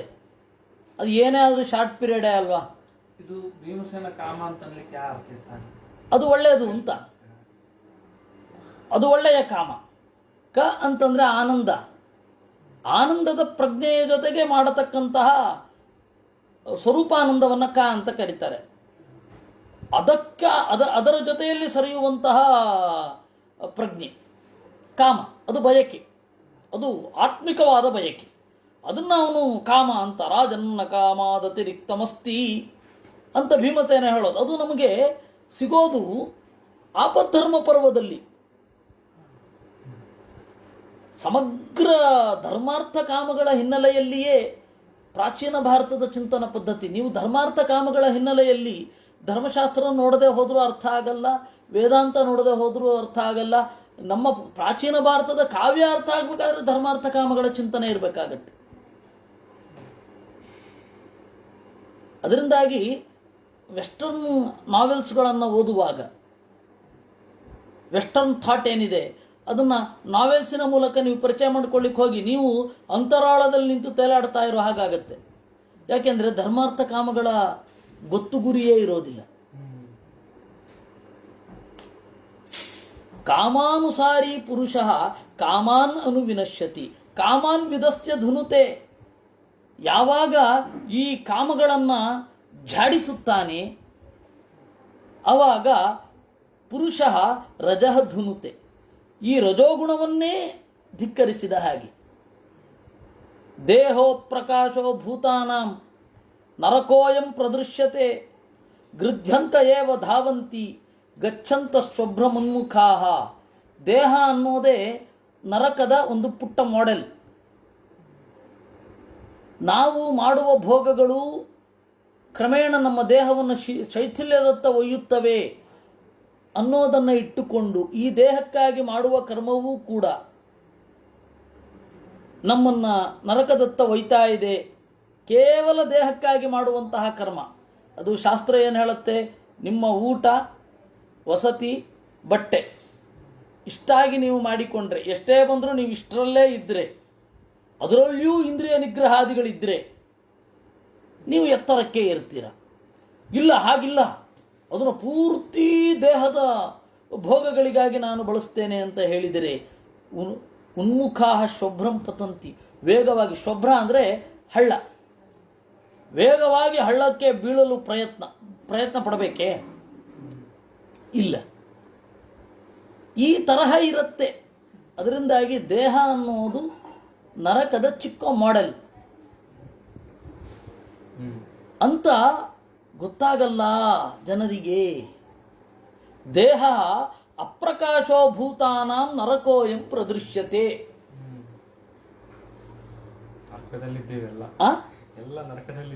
ಅಲ್ಲ, ನರಕದಲ್ಲಿ ಇರೋದು ಅಂದ್ರೆ ಅದೇ ನಾವು ತಿಳ್ಕೊಳ್ಳಲ್ಲ ಅಂತ. ಈ ನರಕದಲ್ಲಿದ್ದೇವೆ ಅಂತ, ಯಾಕೆಂದ್ರೆ ಅತ್ರೈವ ನರಕ ಸ್ವರ್ಗ ಇತಿ ಮಾತ ಪ್ರತ್ಯಕ್ಷತೆ ಅಂತ. ಸ್ವರ್ಗವೂ ಇದೆ, ಸುಖ ಅನುಭವಿಸಲ್ವೇನು? ಆದರೆ ಈ ದೇಹದಲ್ಲಿ ಎಲ್ಲರಿಗೂ ಗೊತ್ತು, ಚೆನ್ನಾಗಿ ಕೆಟ್ಟ ಚಟಗಳಲ್ಲೇ ಇದ್ದರೆ ದೇಹ ಅನ್ನೋದು ನಾಶ ಆಗತ್ತೆ, ಹಾಳಾಗತ್ತೆ ಅಂತ. ಅದೇ ರೀತಿ ದೇಹಕ್ಕಾಗಿ ನಡೆಸಿದ ಬಾಳುವೆ ಕೆಟ್ಟ ರೀತಿಯಲ್ಲಿ ಇದ್ದರೆ ದೇಹ ಆದಮೇಲೆ ನಾವು ಅನುಭವಿಸ್ತೇವೆ ಅಂತ ಅನ್ನೋ ಎಚ್ಚರ ಇರಲ್ಲ. ಅದು ಸಮಸ್ಯೆ. ಅಮೂಢ ವೃತ್ತೆ ಪುರುಷಸ್ಯೇಹ ಕುರ್ಯಾತ್ ಕಿಂ ವೈ ಮೃತ್ಯುಸ್ತಾರಣ ಇವಾಸ್ಯ ವ್ಯಾಘ್ರಃ ಅಮನ್ಯಮಾನ ಕ್ಷತ್ರಿಯ ಕಶ್ಚಿದನ್ಯಂ ನಾಧೀಯತೆ ತರಣ ಇವಾಸ್ಯ ವ್ಯಾಘ್ರಃ. ಯಾರು ಅಮೂಢ ವೃತ್ತೇ ಈ ತರಹದ ಮೋಹ ಇರೋದಿಲ್ಲ, ಅವನು ಚೆನ್ನಾಗಿ ಬಾಳ್ತಾನೆ. ಅವನಿಗೆ ಸಾವು ಅಂತನ್ನೋದು ಹುಲಿಯ ಬೊಂಬೆ ಇದ್ದ ಹಾಗೆ ವಿನಃ ಹುಲಿಯಲ್ಲ. ಅಂದರೆ ಅವನು ಸಾಯ್ತಾನೆ, ದೇಹ ಬಿಡ್ತಾನೆ. ದೇಹ ಬಿಡೋದು ಸಾವಲ್ಲ, ಅಜ್ಞಾನದಿಂದ ಸಾಯಲಿಲ್ವಲ್ಲ ಅವನು. ದೇಹ ಬಿಡೋದು ಅಂದರೆ ಇಲ್ಲಿಂದ ಹೋಗೋದು ಅಷ್ಟೇ. ಮುಂದೆ ಒಳ್ಳೆ ಗತಿಗೆ ಮತ್ತೆ ಸೇರ್ತಾನೆ ಅವನು. ಅಮನ್ಯಮಾನ ಕ್ಷತ್ರಿಯ ಕಶ್ಚಿದನ್ಯಂ ನಾಧೀಯತೆ ತಾರಣ ಇವಾಸ್ಯ ವ್ಯಾಘ್ರಃ. ಯಾರು ಅಜ್ಞಾನದಲ್ಲಿ ಮುಳುಗಿ ಅಧ್ಯಯನವೇ ಮಾಡೋದಿಲ್ಲ ವೇದಾದಿಗಳನ್ನು, ಅವನಿಗೆ ಇದು ಹಾಗಲ್ಲ. ಅವನೇ ತಾರಣ ಇವಾಸ್ಯ ವ್ಯಾಘ್ರಃ, ಹುಲ್ಲು ತುಂಬಿದ ಹುಲಿಯ ಬೊಂಬೆಯ ಹಾಗೆ ಅವನೇ. ಅಧ್ಯಯನ ಮಾಡುವವನಿಗೆ ಸಾವು ಹುಲಿಯ ಬೊಂಬೆ, ಹುಲಿ ಅಲ್ಲ. ಯಾರು ಅಧ್ಯಯನ ಮಾಡದವ ಅವನೇ ಹುಲಿಯ ಬೊಂಬೆ ಇದ್ದ ಹಾಗೆ. ಹುಲಿಯ ಬೊಂಬೆಗೆ ಹೊಡೆದ್ರೆ ಏನು ಪ್ರತಿರೋಧ ವ್ಯಕ್ತಪಡಿಸಲ್ಲ. ಅದೇ ರೀತಿ ಪಾಪಾದಿಗಳು ಬಂದರೆ ಅದನ್ನು ಪ್ರತಿರೋಧ ವ್ಯಕ್ತಪಡಿಸ್ಲಿಕ್ಕೆ ಇವನ ಕೈಯಲ್ಲಿ ಆಗೋದೇ ಇಲ್ಲ. ಹಾಗೆ ಕ್ರೋಧ ಲೋಭಾತ್ ಮೋಹ ಭಯಾಂತರಾತ್ಮ ಸವೈ ಮೃತ್ಯು ತ್ವಚ್ಛರೀರೇ ಯೇಚಃ. ನಾನು ಸಂಕಲ್ಪ ಮಾಡಿದ್ದು ಬೇರೆ, ಕರೆಕ್ಟ್ 2 ನಿಮಿಷಕ್ಕೆ ಒಂದು ಶ್ಲೋಕ ಮುಗಿಬೇಕು, ಹಾಗೆ ಪಟಪಟ ಹೇಳಬೇಕು ಅಂತ. ಇಲ್ಲಿ ಸ್ವಲ್ಪ ಎಳೆಯಿತು, ಯಾಕೆಂದರೆ ಮುಂದೆ ಗೀತೆಯೂ ಬರುತ್ತೆ. ಗೀತೆಯಲ್ಲಿಯೂ ನಾವು ಭಾಷ್ಯಾದಿಗಳನ್ನೆಲ್ಲ ಹೇಳಲಿಕ್ಕಾಗಲ್ಲ. ಶ್ಲೋಕ ಹೇಳಿಕೊಂಡು ಇಡೀ ಒಟ್ಟು ಕಥೆಯಲ್ಲಿ ಅದು ಯಾವ ರೀತಿ ಅಡಕವಾಗಿದೆ ಅಂತ ಅನ್ನೋದನ್ನು ತೋರಿಸ್ಬೇಕು. ಆದರೂ ಕೆಲವೊಂದು ಸರ್ತಿ ಎಳೆಯತ್ತೆ, ಅದರ ವಿಸ್ತಾರ ವ್ಯಾಖ್ಯಾನ ಅಪೇಕ್ಷೆ ಇರುತ್ತೆ. ಅಂದರೆ ಮಾಡಲೇಬೇಕು, ಆ ತರಹ ಇರುತ್ತೆ. ನೋಡೋಣ. ಕ್ರೋಧ ಲೋಭಾತ್, ಕ್ರೋಧದಿಂದ ಲೋಭದಿಂದ ಮೋಹ ಮತ್ತು ಭಯಗಳು ಮನಸ್ಸಿನ ಒಳಗಡೆ ಸೇರಿಕೊಂಡು ಈ ಪ್ರಮಾದವೇ ಶರೀರದ ಒಳಗಡೆ ಮೃತ್ಯುವಾಗತ್ತೆ. ಹೀಗೆ ನನ್ನ ದೇಹದ ಒಳಗಡೆ ಮೃತ್ಯು ಹುಟ್ಟುತ್ತಾ ಇದೆ ಅಂತ ಯಾರು ತಿಳಿತಾರೆ ಅವರು ತನ್ನ ಒಳಗಡೆಯಿಂದಲೇ ಚಿಕಿತ್ಸೆ ಮಾಡಿಕೊಳ್ಬೇಕು, ಜ್ಞಾನವನ್ನು ಪಡಿಬೇಕು. ವಿನಶ್ಯತೆ ವಿಷಯೇ ತಸ್ಯ ಮೃತ್ಯು ಮೃತ್ಯೋರ್ಯಥಾ ವಿಷಯಂ ಪ್ರಾಪ್ಯ ಮರ್ತ್ಯಃ. ಆಗ ಆ ಅಜ್ಞಾನ ಮೊದಲಾದವುಗಳು ಕಾಡಲ್ಲ, ಜನ್ಮ ಜನ್ಮಾಂತರದಲ್ಲಿ ಕಾಡಲ್ಲ. ಹೇಗೆ ಆ ರೀತಿ ನೋಡ್ಕೊಳ್ಬೇಕು. ಇಷ್ಟು ಸನತ್ಸುಜಾತರು ಕೊಟ್ಟು ಅದಕ್ಕೆ ಧೃತರಾಷ್ಟ್ರ ಕೇಳಿದ, ಯಾನೇವಾಹು ಇಜ್ಜಯ ಸಾಧು ಲೋಕಾನ್ ದ್ವಿಜಾತೀನಾಂ ಪುಣ್ಯತಮಾನ್ ಸನಾತನಾನ್ ತೇಷಾಂ ಪರಾರ್ಥಂ ಕಥಯಂತೀಹ ವೇದಾಃ ನೈತದ್ವಿದ್ವಾನೇತಿ ಕಥನ್ನು ಕರ್ಮ. ಯಾನೇವಾಹುರಿಜ್ಜಯ ಸಾಧು ಲೋಕಾನ್. ಕೆಲವರು ಇಜ್ಜಯ ಯಾಗ ಮಾಡೋದ್ರಿಂದ ಸಾಧು ಲೋಕಾನ್ ಒಳ್ಳೆಯ ಲೋಕ ಉಂಟಾಗತ್ತೆ ಅಂತ ಹೇಳುತ್ತಾರೆ ಅಲ್ವಾ? ಹಾಗಾದರೆ ದ್ವಿಜಾತೀನಾಂ ಪುಣ್ಯತಮಾನ್ ಸನಾತನಾನ್, ಒಳ್ಳೆಯ ಯಾಗ ಮಾಡೋದರಿಂದ ದೀರ್ಘಕಾಲವಾದ ಒಳ್ಳೆಯ ಗತಿಯಾಗತ್ತೆ ಅಂತ ಹೇಳ್ತಾರೆ. ವೇದ ಅನ್ನೋದು ತಪ್ಪು ಹೇಳ್ತಾ ಇದೆಯಾ ಅಥವಾ ಅದಕ್ಕೇನೆ ಬೇರೆ ಅರ್ಥವನ್ನು ಹೇಳಬೇಕಾ? ನೈತದ್ವಿದ್ವಾನೇತಿ ಕಥನ್ನು ಕರ್ಮ, ಕರ್ಮ ಯಾಕೆ ಬೇಕು? ಹೀಗೆ ಹೇಳುವಂತಹ ಪರಿಸ್ಥಿತಿ ಯಾಕೆ ಬಂತು? ನಾನು ಈಗ ಕರ್ಮದ ಮೂಲಕ ಪಾಂಡವರಿಗೆ ರಾಜ್ಯವನ್ನು ಕೊಡೋದು ಇತ್ಯಾದಿಗಳನ್ನು ಮಾಡೋದಿಲ್ಲ, ಜ್ಞಾನ ಇದೆ, ಯಾಗ ಮಾಡ್ತೇನೆ, ಒಳ್ಳೆ ಲೋಕ ಸಿಗಲ್ವಾ ಅಂತ ಅದರ ಅಭಿಪ್ರಾಯ. ದುರ್ಯೋಧನನನ್ನು ಹೇಗೂ ನಿಯಂತ್ರಣ ಮಾಡಲಿಕ್ಕೆ ಆಗಲ್ಲ ಕಣ್ರಿ. ಪಾಂಡವರಿಗೆ ಮಾಡಿದ ಅನ್ಯಾಯದಿಂದ ತಪ್ಪಿಸ್ಕೊಳ್ಳಿಕ್ಕೆ ಸಾಧ್ಯನೇ ಇಲ್ವಾ ನಾನು? ಇಲ್ವಾ? ಪಾಂಡವರಿಗೆ ಮಾಡಿದ ಅನ್ಯಾಯದಿಂದ ನಾನು ತಪ್ಪಿಸ್ಕೋಬೇಕು.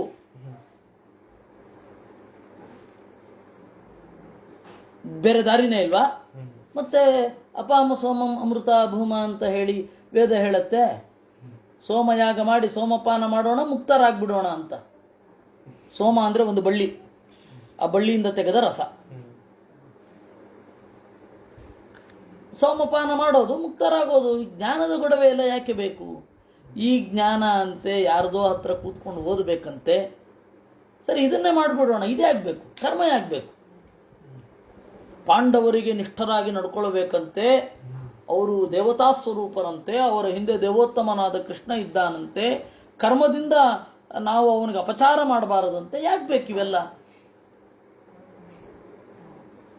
ಸೋಮಯಾಗ ಮಾಡಲಿಕ್ಕೆ ದುಡ್ಡು ಬೇಕು, ಸಂಪತ್ತು ಬೇಕು. ಆ ಸಂಪತ್ತನ್ನು ನಾವು ಗಳಿಸಿದ್ದೇವೆ, ಬೇರೆಯವರು ಕೊಡಲ್ಲ. ಹೀಗ್ಯಾಕೆ ಯೋಚನೆ ಮಾಡಬಾರದು ಅಂತ ಕೇಳ್ದ ಅವನು ಧೃತರಾಷ್ಟ್ರ. ಅದಕ್ಕೆ ಸನತ್ಸುಜಾತರು ಹೇಳಿದ್ರು, ಏವಂ ಹಿ ಅವಿದ್ವಾನ್ ಪರಿಯಾತಿ ತತ್ರ ತಥಾರ್ಥ ಜಾತಂಚ ವದಂತಿ ವೇದಾಃ ಸನೇಹಾಯಾತಿ ಪರಂಪರಾತ್ಮ ಪ್ರಯಾತಿ ಮಾರ್ಗೇಣ ನಿಹಂತಿ ಅಮಾರ್ಗಾನ್. ಹೌದು ಹೌದು, ವಿದ್ವಾಂಸರು ಹೀಗೇನೆ ಮೃತ್ಯುವಿನ ಕಡೆಗೆ ಹೋಗೋದು ಅಂದ್ಬಿಟ್ರು. ತಥಾ ಅರ್ಥಜಾತಂ ನ ವದಂತಿ ತಥಾರ್ಥ ಜಾತಂಚ ವದಂತಿ ವೇದಾಃ. ಹಿರಿಯರಿಗೆ ಗೌರವ ಸಲ್ಲಿಸುವ ಬಗೆಗೂ ಕೂಡ ವೇದವೇ ಹೇಳುತ್ತೆ. ಹಿರಿಯರು ಅಂದರೆ ಇಲ್ಲಿ ಸ್ವರೂಪದಿಂದ ಹಿರಿಯರು ಅಂತ. ಸನೇಹ ಯಾತಿ ಪರಂಪರಾತ್ಮ. ಯಾರು ಈ ರೀತಿ ಇರುವುದಿಲ್ಲ ಅವನು ಪರಂ ನ ಇಹ ಆಯಾತಿ, ಒಳ್ಳೆಯದನ್ನು ಹೊಂದುವುದಿಲ್ಲ.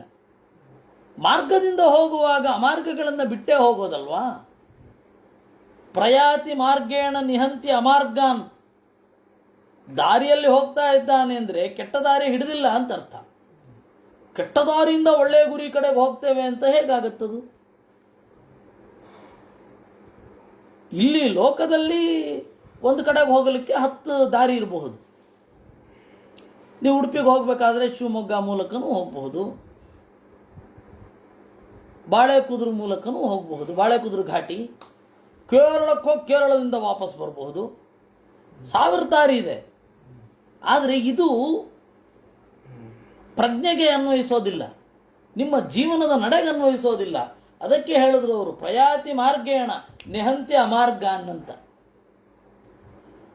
ಅದಕ್ಕೆ ಧೃತರಾಷ್ಟ್ರ ಕೋಸೌ ನಿಯುಂಕ್ತೆ ತಮಜಂ ಪುರಾಣಂ ಸಚೇದಿದಂ ಸರ್ವಮನುಕ್ರಮೇಣ ಕಿಂ ವಾಸ್ಯ ಕಾರ್ಯಂ ಅಥವಾ ಸುಖಂಚ ತನ್ಮೇ ವಿದ್ವಾನ್ ಬ್ರೂಹಿ ಸರ್ವಂ ಯಥಾವತ್.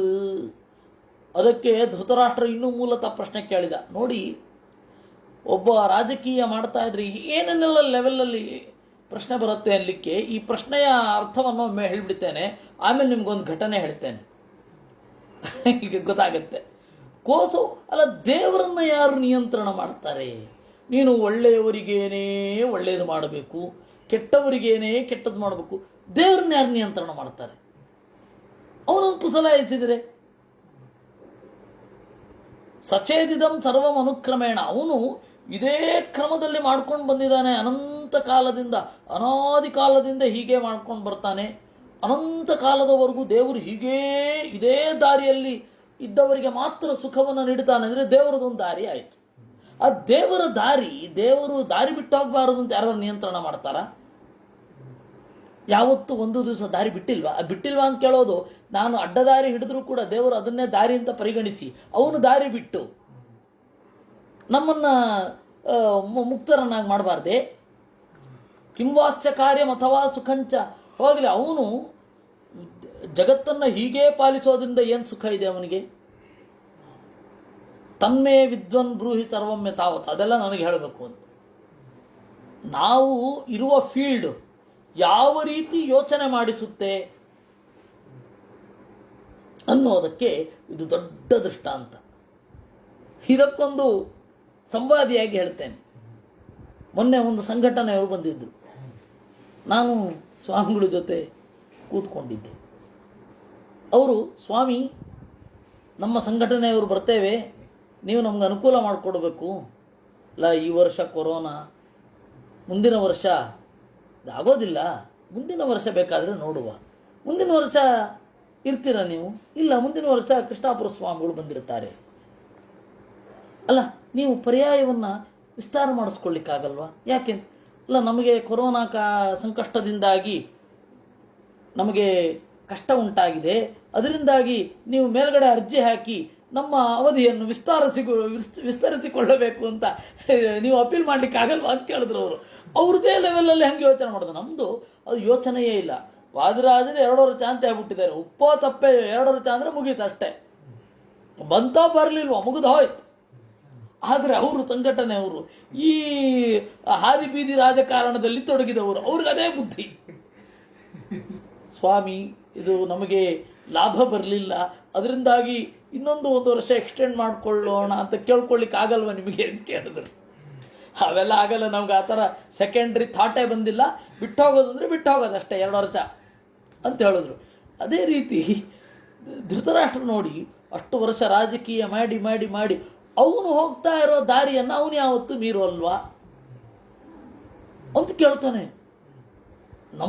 ನಾವು ಮಾಡುವ ಆಕ್ಯುಪೇಷನ್,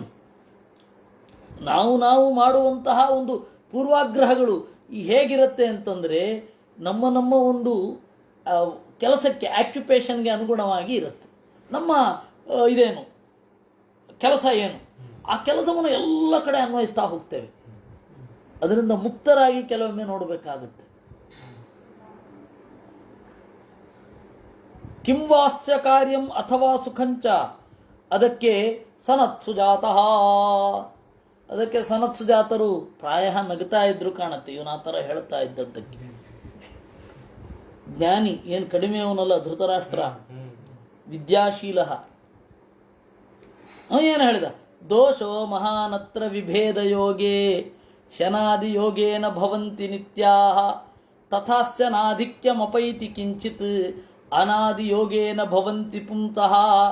ವಿಭೇದ ಯೋಗಿ ಹೀಗೆ ಯೋಚನೆ ಮಾಡೋದಿದೆಯಲ್ಲ, ಒಳ್ಳೆ ದಾರಿಯಲ್ಲಿ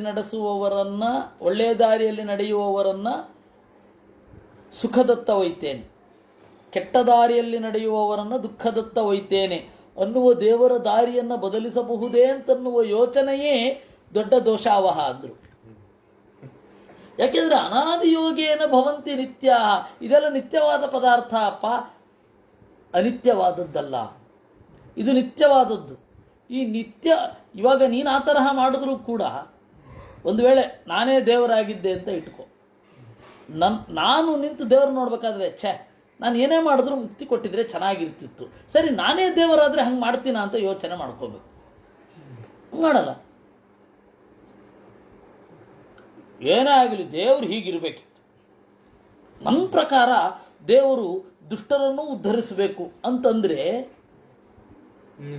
ನೀನು ದೇವರಾಗಿ ಈಗ ಇರುವ ದೇವರು ಈ ತರಹ ಅಂದ್ಕೊಂಡಿದ್ರೆ ನೀನು ಅದನ್ನು ಪ್ರಿಫರ್ ಮಾಡ್ತಾ ಇದ್ಯಾ? ಇಲ್ಲ ತಾನೆ. ಅದಕ್ಕೆ ಕೆಲವೆಲ್ಲ ನಿತ್ಯ, ಅದು ಚೇಂಜ್ ಮಾಡ್ಲಿಕ್ಕೆ ಆಗಲ್ಲ. ಈಗಿನ ದೇವರ ಸಂಕಲ್ಪ ಹೀಗಿದೆ, ಅದಕ್ಕೆ ಒಪ್ಪಬೇಕು, ಅವನಿಗೆ ಶಕ್ತಿ ಇದೆ, ಅಷ್ಟೇ, ಮುಗಿದೋಯ್ತು. ಉಪಪದ್ಯತೆ ಚ ಪಿಪಲಭ್ಯತೆ ಚ ಅಂತ ಬ್ರಹ್ಮಸೂತ್ರ. ಉಪಪದ್ಯತೆ ಹೀಗೆ ದಾರಿಯಲ್ಲಿರುವುದು ಅವನಿಗೆ ಯೋಗ್ಯ, ಉಪಲಭ್ಯತೆ ಹಾಗೇ ಇರೋದು ಕಂಡಿದೆ. ಆ ಸೂತ್ರ ಇದೆ ಇದಕ್ಕೆ ಸಂಬಂಧಿಸಿ. ಅನಾದಿ ಯೋಗೇನ ತಥಾಸ್ಯ ಆಧಿಕ್ಯಂ ಅಪೈತಿ ಕಿಂಚಿತ್. ದೇವರು ಈ ದಾರಿಯಲ್ಲೇ ಹೋಗ್ತಾ ಇದ್ದಾನೆ ಅಂದರೆ ದೇವರನ್ನು ನಿಯಂತ್ರಣ ಮಾಡೋ ಯಾವುದೋ ಒಂದು ಶಕ್ತಿ ಇದೆ ಅಂತ ಎಲ್ಲ ಅಂದುಕೊಳ್ಳೋ ಅಗತ್ಯ ಇಲ್ಲ. ಹಾಗಿರೋದ್ರಿಂದಲೇ ದೇವರು ಅಧಿಕ ಆಗಿದ್ದಾನೆ, ಹೀನ ಆಗಿಲ್ಲ. ಯಾಕೆಂದರೆ ಅವನ ಕರುಣೆ ಇದೆ. ವೇದ, ಈಗ ನಾನು ಆ ರೂಲನ್ನು ಮುರಿದು ಬಿಟ್ಟರೆ ವೇದವನ್ನು ನಂಬಬೇಕಾ ನಂಬಬಾರದಾ ಅಂತ ಹೇಳಿ ಅವನಿಗೆ ಗೊಂದಲ ಆಗುತ್ತೆ. ನಾನು ಹೆಂಗಿದ್ರೆ ದೇವರು ಒಪ್ಕೊಳ್ತಾನೆ ಅನ್ನೋದು ಒಂದು ಗೊಂದಲ ಆಗ್ಬಿಡುತ್ತೆ. ಯಾಕೆಂದರೆ ವೇದವನ್ನು ಇಟ್ಕೊಂಡಿದ್ದು ಒಳ್ಳೆಯ ದಾರಿ ಅಂತ ನಡೀತಾ ಇದ್ದರೆ ಹಾಗೇ ಇರಬೇಕು ಅಂತಿಲ್ಲ. ದೇವ್ರಿಗೆ ಇಷ್ಟ ಬಂದವರಿಗೆ ನಾನು ದೇವ್ರನ್ನ ದ್ವೇಷಿಸ್ಬೇಕಾ ಪ್ರೀತಿಸ್ಬೇಕಾ? ಇದಕ್ಕೇನು ಪ್ರೂಫು? ಇದು ಒಳ್ಳೆಯದು ಇದು ಕೆಟ್ಟದು, ಅದಕ್ಕೇನು ಪ್ರೂಫು? ಯಾವುದೂ ಒಳ್ಳೆಯದಾಗ್ಬೋದು, ಯಾವುದು ಕೆಟ್ಟದಾಗ್ಬೋದು ಅಂತ ಆಗೋಗುತ್ತೆ. ಅದಕ್ಕೆ ದೇವರೇನು ಮಾಡಿದ, ತನ್ನ ಬಲವನ್ನು ತಾನೇ ಒಂದು ಒಡ್ಡು ಹಾಕಿಕೊಂಡ. ವೇದವನ್ನು ಓದಿ ಒಳ್ಳೆಯದನ್ನು ಯಾರು ಮಾಡ್ತಾರೆ ಅವರು ಒಳ್ಳೇದು ಮಾಡ್ತೇನೆ, ಯಾರು ವೇದಕ್ಕೆ ವಿರುದ್ಧವಾಗಿ ಸಾಗಿ ಯಾರಿರ್ತಾರೆ ಅವರು ಕೆಟ್ಟದ್ದು ಮಾಡ್ತಾರೆ. ಅವನೇ ಹಾಕಿಕೊಂಡದ್ದು ಇದು.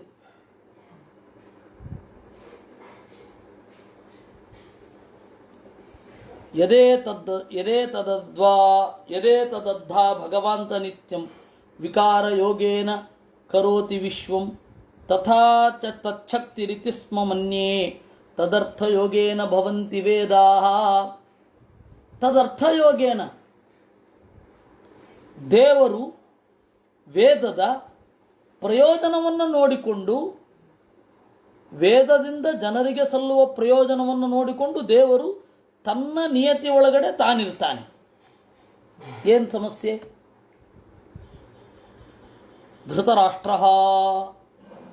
ಯಸ್ಮಾತ್ ಧರ್ಮಾನ್ ಆಚರಂತೀಹ ಕೇಚಿತ್ ತಥಾ ಧರ್ಮಾನ್ ಕೇಚಿದಿಹಾಚರಂತಿ ಧರ್ಮ ಪಾಪೇನ ಪ್ರತಿಹನ್ಯತೆ ವಾ ಉತಾಹೋ ಧರ್ಮ ಪ್ರತಿಹಂತಿ ಪಾಪಂ.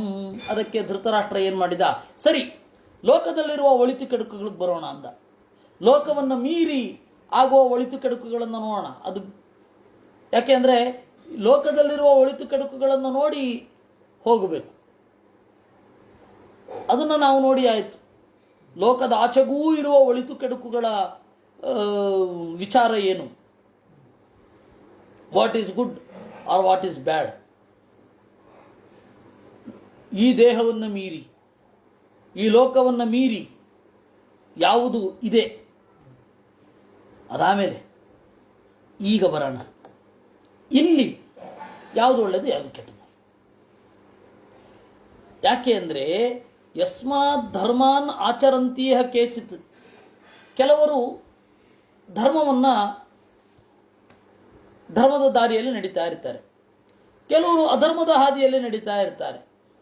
ಧರ್ಮ ಪಾಪೇನ ಪ್ರತಿಹನ್ಯತೆ ವಾ, ಧರ್ಮವನ್ನು ಅಧರ್ಮ ನಾಶ ಮಾಡುತ್ತಾ, ಅಧರ್ಮವನ್ನು ಧರ್ಮ ನಾಶ ಮಾಡುತ್ತಾ ಅಂತ ಅವನು ಪ್ರಶ್ನೆ ಮಾಡಿದ. ಇಲ್ಲಿ ಹೇಳಿ, ಈ ಲೋಕದ ಪರಿಧಿಯಲ್ಲಿ ಹೇಳಿ.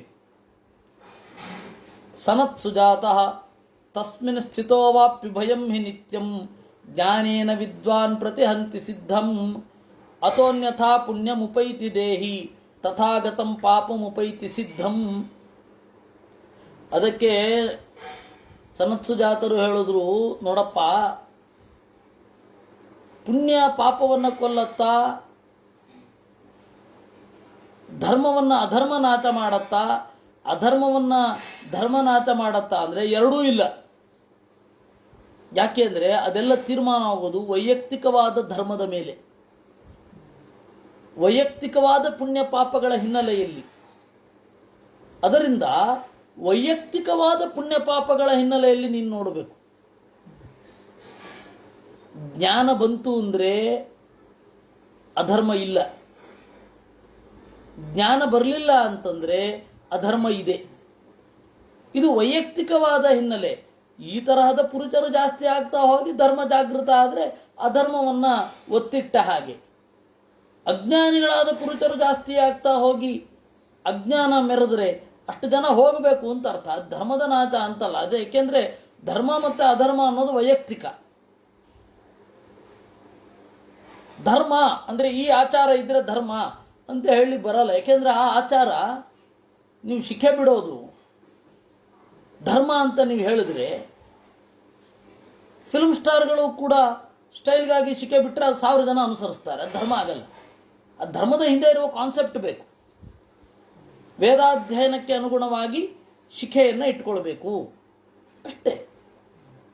ವೇದಾಧ್ಯಯನ ಮುಖ್ಯವೇ ವಿನಃ ತುಂಡು ಕೂದಲಲ್ಲ. ಧರ್ಮ ಅಂದರೆ ಅಷ್ಟು ಹಗುರವಾದ ಪದಾರ್ಥವೂ ಅಲ್ಲ. ಅದಕ್ಕೆ ಸೂಚಕ. ಜುಟ್ಟು ಬಿಡೋದು ಧರ್ಮ ಅಧರ್ಮ ಅಂತ ಹೇಳ್ತಾ ಇಲ್ಲ, ಧರ್ಮ ಅಂತಲೂ ಹೇಳ್ತಾ ಇಲ್ಲ ಶಾಸ್ತ್ರ. ಅದೊಂದು ಸೂಚಕ ಅಷ್ಟೆ. ನನ್ನ ಅಪಿಯರೆನ್ಸಿಂದ ನಿಮ್ಗೆ ಗೊತ್ತಾಗಬೇಕು ನಾನು ಯಾರು ಅಂತ. ನನ್ನ ಅಪಿಯರೆನ್ಸ್ ಏನು? ಪಂಚ ಉಟ್ಕೊಂಡಿದ್ದೀನಿ, ಓಹೋ ಇವನು ಯಾವುದೋ ಸಂಸ್ಕೃತ ಪಂಡಿತ ಇರಬೇಕು ಅಷ್ಟೇ. ಅದೊಂದು. ಮತ್ತು ಎಲ್ಲವೂ ಅಷ್ಟೇ ಸೂಚಕಗಳೇ. ಆ ಹೊರಗಡೆಯ ಲಿಂಗ ಅನ್ನೋದು ಒಂದು ಹಂತದಕ್ಕೆ ಗುರುತಿಸೋದಾಗಿರ್ಬೇಕು. ಇಷ್ಟು ಬಿಟ್ಟರೆ ಇನ್ನೊಂದಿಲ್ಲ. ಅದರಿಂದ ವೈಯಕ್ತಿಕವಾಗಿ ಪುಣ್ಯ ಪಾಪಗಳಿರೋದ್ರಿಂದ ಪುಣ್ಯನಾಶ ಆಗತ್ತೆ, ಪಾಪನಾಶ ಆಗತ್ತೆ, ಧರ್ಮನಾಶ ಆಗತ್ತೆ, ಅಧರ್ಮನಾಶ ಆಗತ್ತೆ ಅನ್ನೋದು ವ್ಯಾವಹಾರಿಕ ಅಷ್ಟೇ. ಅಥೋನ್ಯಥಾ ಪುಣ್ಯಮುಪೈತಿ ದೇಹಿ. ಇದನ್ನು ಹೊರತುಪಡಿಸಿದರೆ ವೈಯಕ್ತಿಕವಾದ ಪುಣ್ಯ ಪಾಪಗಳನ್ನು ನೋಡಿಕೊಂಡು ನಾವು ಅದನ್ನು ನಾಶ ಮಾಡಬೇಕು ಅಂತ ಹೊರಟ್ರೆ, ನನ್ನ ಅಜ್ಞಾನವನ್ನು ನಾಶ ಮಾಡಿಕೊಳ್ಬೇಕು ಅಂತ ಹೊರಟ್ರೆ ಪುಣ್ಯಮುಪೈತಿ, ತಥಾಗತಂ ಪಾಪಮುಪೈತಿ ಸಿದ್ಧ. ಅಷ್ಟೇ ವಿನಃ ಪುಣ್ಯದ ಫಲ ಫಿಕ್ಸ್, ಪಾಪದ ಫಲ ಫಿಕ್ಸ್. ಅದು ನಮಗೆ ಬಂದಿದೆಯಾ ನಮಗೆ ಬಂದಿಲ್ವಾ ಅನ್ನೋದು ಮುಖ್ಯವೇ ವಿನಃ ಸಮಾಜದಲ್ಲಿ ಒಟ್ಟಾರೆ ಪರಿಣಾಮ ಹೇಗಾಗತ್ತೆ ಅದು ಯೋಚನೆ ಮಾಡಬೇಕು. ಆದರೆ ಅದು ಅಂತಿಮ ಆಗಲ್ಲ ಅಂತ ಉತ್ತರ ಕೊಡ್ತಾರವರು. ಅದರಿಂದ ದುರ್ಯೋಧನ, ನಾನಿವಾಗ ನಿಯಂತ್ರಣ ಮಾಡಿದ್ರೂ ದುರ್ಯೋಧನ ಬಂಡಾಯ ಹೇಳ್ತಾನೆ, ದುರ್ಯೋಧನ ಗೆದ್ದು ಬಿಡ್ತಾನೆ ಅಂತ ಇಟ್ಕೊಳ್ಳೋಣ. ಅವಾಗ ನಾನು ಪಾಂಡವರ ಪಕ್ಷ ವಹಿಸಿ ಸೋತ್ರೆ, ನಾನು ದುರ್ಯೋಧನ ಯುದ್ಧ ಮಾಡಿದ, ದುರ್ಯೋಧನ ಸತ್ತ, ಅವಾಗ ಧರ್ಮ ಗೆಲ್ಲತ್ತಾ? ನಾನು ಧರ್ಮ ಗೆಲ್ಲಿಕ್ಕೆ ಕಾರಣ ಆಗ್ತೀನಾ? ಇದು ಔಪಚಾರಿಕವಾದ ಮಾತಷ್ಟೇ. ಧರ್ಮ ಗೆದ್ದಿತ್ತು ಅಧರ್ಮ ಗೆದ್ದಿತ್ತು ಅಂತನ್ನೋದು ಅದು ಎಫೆಕ್ಟ್ ಆಗೋದು ವೈಯಕ್ತಿಕವಾಗಿಯೇ ಅಂತ ಹೇಳ್ತಾರೆ. ಗತ್ವೋ ಭಯಂ ಕರ್ಮಣ ಭುಜ್ಯತೆ ಸ್ಥಿರಂ ಶುಭಸ್ಯ ಪಾಪಸ್ಯ ಸಚಾಪಿ ಕರ್ಮಣ ಧರ್ಮೇಣ ಪಾಪಂ ಪ್ರಣುದತೀಹ ವಿದ್ವಾನ್ ಧರ್ಮೋ ಬಲೀಯಾನಿತಿ ತತ್ರ ವಿದ್ಧಿ. ಆದರೆ ಧರ್ಮ ಅನ್ನೋದು ಬಲಿಷ್ಠ, ಯಾಕೆಂದರೆ ಪ್ರಜ್ಞಾಬಲವನ್ನು ಉಂಟು ಮಾಡುತ್ತೆ. ಪಾಪ ಅನ್ನೋದು ಅದು ಬಲಿಷ್ಠವೇ, ಅದು ಪ್ರಜ್ಞೆಯನ್ನು ಕುಸಿದು ನಿಮ್ಮನ್ನು ಸಾಯುವಂತೆ ಮಾಡುತ್ತೆ. ಧರ್ಮ ತಾನು ಬಲಗೊಳ್ಳೋದು ಅಂದರೆ ಧಾರ್ಮಿಕ ಒಳಗಡೆಯಿಂದ ಬಲಗೊಳ್ಳೋದನ್ನೇ ಧರ್ಮ ಬಲಿಯಾನ್ ಅಂತ ಕರೆಯೋದು. ಪಾಪ ಬಲಿಯಾನ್ ಅಂತಂದರೆ ವ್ಯಕ್ತಿ ದುರ್ಬಲನಾಗೋದು ಅಂತ ಅರ್ಥ. ಅಷ್ಟೇ ಅರ್ಥ, ಬೇರೆ ಇಲ್ಲ ಅಂತಾರವರು. ವಿಚಿತ್ರವಾದ ಪ್ರಶ್ನೆ, ವಿಚಿತ್ರವಾದ ಉತ್ತರ. ಧೃತರಾಷ್ಟ್ರ ಯಾನೀಹಾಹು ಸ್ವಸ್ಯ ಧರ್ಮಸ್ಯ ಲೋಕಾನ್ ದ್ವಿಜಾತೀನಾಂ ಪುಣ್ಯಕೃತಾನ್ ಸನಾತನಾನ್ ತೇಷಾಂ ಕ್ರಮಾನ್ ಕಥಯತತೋಪಿ ಚಾನ್ಯಾನ್ ಏತದ್ವಿದ್ವನ್ ವೇತ್ತುಮಿಚ್ಛಾಮಿ ಕರ್ಮ. ಓಹೋ, ಆದರೆ ಧರ್ಮದ ಮಾರ್ಗದಲ್ಲಿ ನಡೆದರೆ ಒಳ್ಳೆ ಲೋಕಗಳು ಬರ್ತವೆ ಅಂತ ಹೇಳ್ತಾರೆ. ಆ ಲೋಕಗಳು ಎಂಥದ್ದು ಅದನ್ನು ಹೇಳು. ಇನ್ನು ಕರ್ಮದ ಬಗ್ಗೆನೂ ತಿಳ್ಕೊಳ್ಬೇಕು ಅಂತ ಇದ್ದೇನೆ. ಎರಡರ ಬಗೆಗೆ ಹೇಳು ಅಂತಂದಾಗ, ಎಂಥವರು ಒಳ್ಳೆ ಧರ್ಮಕ್ಕೆ ಏನು ಲೋಕ ಸಿಗತ್ತೆ ಅನ್ನುವಾಗ ಒಳ್ಳೆ ಧರ್ಮ ಯಾವುದು ಅಂತ ಹೇಳಬೇಕಲ್ವ, ಅದನ್ನು ಸನತ್ ಸುಜಾತರು ಹೇಳ್ತಾರೆ. ಬಹಳ ಸೂಕ್ಷ್ಮವಾದ ವಿಚಾರಗಳನ್ನು ಹೇಳ್ತಾರೆ. ಯೇಷಾಂ ಧರ್ಮೇಶು ವಿಸ್ಪರ್ಧಾ ಬಲೆ ಬಲವತಾಮಿವ ತೇ ಬ್ರಾಹ್ಮಣ ಇತ ಪ್ರೇತ್ಯ ಸ್ವರ್ಗೇ ಯಾಂತಿ ಪ್ರಕಾಶತಾಂ. ಯಾರಿಗೆ ಧರ್ಮದಲ್ಲಿ ಸ್ಪರ್ಧೆ ಇರೋದಿಲ್ಲ, ಧರ್ಮವನ್ನು ಪೂರ್ಣವಾಗಿ ನಾವು ಮಾಡಬೇಕು ಅಂತ ಇರುತ್ತೆ, ಅಂಥವರು ಇಲ್ಲಿಂದ ತೆರಳಿ ಸ್ವರ್ಗದಲ್ಲಿ ಸುಖವನ್ನು ಅನುಭವಿಸ್ತಾರೆ. ಇದಕ್ಕೆ ಒಂದರ್ಥ. ಇನ್ನೊಂದರ್ಥ ಒಬ್ಬರು ಮಾಡಿದ್ದಾರೆ ನೋಡಿ. ಈ ಶ್ಲೋಕದ ವಿಚಾರ ಇರೋದು ಹೇಗೆ, ಯೇಷಾಂ ಧರ್ಮೇಶು ವಿಸ್ಪರ್ಧ. ವಿಸ್ಪರ್ಧ, ವಿ ಅನ್ನೋದಕ್ಕೆ ಅಭಾವ ಅಂತ ಅರ್ಥ ಇದೆ. ವಿಕೃತ ಇತ್ಯಾದಿಗಳು. ಆದರೆ ವಿ ಅಂದರೆ ವಿಶೇಷ ಅಂತ ಅರ್ಥ ಇರೋದು ಇದೆ. ಯೇಷಾಂ ಧರ್ಮೇಶು ವಿಸ್ಪರ್ಧ, ಯಾರಿಗೆ ಧರ್ಮದಲ್ಲಿ ಸ್ಪರ್ಧೆ ಇರುತ್ತೆ ಅವನಿಗಿಂತ ಹೆಚ್ಚು ಧರ್ಮ ಮಾಡಬೇಕು ಅಂತ ಅವರಿಗೆ ಸ್ವರ್ಗ ಸಿಗತ್ತೆ ಅಷ್ಟೆ, ಮುಕ್ತಿ ಅಲ್ಲ. ಧರ್ಮದಲ್ಲಿ ಸ್ಪರ್ಧೆ ಅನ್ನೋದಿದ್ದರೆ ಈ ಲೋಕದಲ್ಲಿ ಒಂದೋ ಗೌರವ, ಒಂದೋ ಆ ಲೋಕದಲ್ಲಿ ಆ ಧರ್ಮ ನಿಜವಾಗಿಯೂ ಆಗಿದ್ದರೆ, ಯಾಕೆಂದರೆ ಕೆಲವೊಮ್ಮೆ ಅವ್ರು ಮಾಡಿದ್ರು ಅಂತ ನಾವು ತೋರಿಸೋದು, ಅದೇನಾರಿದ್ರೆ ಈ ಲೋಕದಲ್ಲಿ ಆಡಂಬರಕ್ಕೆ ಬೆಲೆ ಸಿಗಬಹುದು. ಆದರೆ ಆ ಲೋಕದಲ್ಲಿ ಆದರೆ ನಿಜವಾಗಿಯೂ ಒಬ್ಬ ಒಳ್ಳೆ ಅವ್ರಿಗಿಂತ ಹೆಚ್ಚು ಮಾಡಬೇಕು ಅಂತ ಪ್ರಾಮಾಣಿಕವಾಗಿ ಹೆಚ್ಚು ವೈಭವದಿಂದ ಏನೋ ಮಾಡಿರ್ತಾನೆ. ಆ ಹೆಚ್ಚು ವೈಭವದಿಂದ ಮಾಡಿದ್ದಕ್ಕೆ ಸ್ವರ್ಗಲೋಕದ ಫಲ ಸಿಗತ್ತಷ್ಟೆ, ಅದರಿಂದ ಮೇಲ್ಗಡೆ ಅಲ್ಲ. ನೋಡಿ, ಸ್ಪರ್ಧೆಯಿಂದ ದುರ್ಯೋಧನ ಪುಂಡರೀಕ ಅನ್ನುವ ವೈಷ್ಣವ ಯಾಗವನ್ನು ಮಾಡಿದ, ಅದಕ್ಕೆ ಸ್ವರ್ಗ ಸಿಕ್ತು ಅಷ್ಟೇ, ಸ್ವರ್ಗ ಮಾತ್ರ. ಈ ಎರಡರ್ಥ, ಸ್ಪರ್ಧಾ ಅನ್ನೋದಕ್ಕೆ ಸ್ಪರ್ಧೆ ಇಲ್ಲದೆ ಇರೋದು ಅಂತನೂ ಅರ್ಥ, ವಿಗತ ಸ್ಪರ್ಧಾ ಅಂತನೂ ಅರ್ಥ, ವಿಶೇಷ ಸ್ಪರ್ಧಾ ಅಂತ ಎರಡೂ ಅರ್ಥ ಇಟ್ಟುಕೊಂಡು ವ್ಯಾಖ್ಯಾನ ಮಾಡಿದ್ದಾರೆ. ವಿಗತ ಸ್ಪರ್ಧಾ ಅಂತ ಹೇಳಿ ಇಟ್ಟುಕೊಂಡು ವಾದಿರಾಜೀಯ ಅಂತ ಹೆಸರಾಗಿರುವ ಒಂದು ಸನತ್ಸು ಜಾತೀಯದಲ್ಲಿ ಇದೆ. ವಿಶೇಷ ಸ್ಪರ್ಧೆ ಅಂತ ಇಟ್ಟುಕೊಂಡು ಶಂಕರರದ್ದು ಅಂತ ಪ್ರಸಿದ್ಧ ಆಗಿರುವ ಸನತ್ಸು ಜಾತೀಯದಲ್ಲಿದೆ. ಅದರಿಂದ ಎರಡು ಅರ್ಥ ಇದೆ.